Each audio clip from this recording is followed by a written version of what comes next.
اے نبی صلی اللہ علیہ وآلہ وسلم، اپنے پروردگار کا نام لے کر پڑھو جس نے تمام کائنات کو پیدا کیا، جس نے انسان کو خون کی پھٹکی سے بنایا۔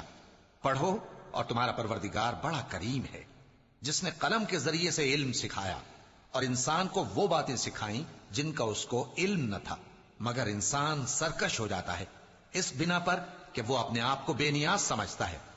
کچھ شک نہیں کہ سب کو تمہارے پروردگار ہی کی طرف لوٹ کر جانا ہے۔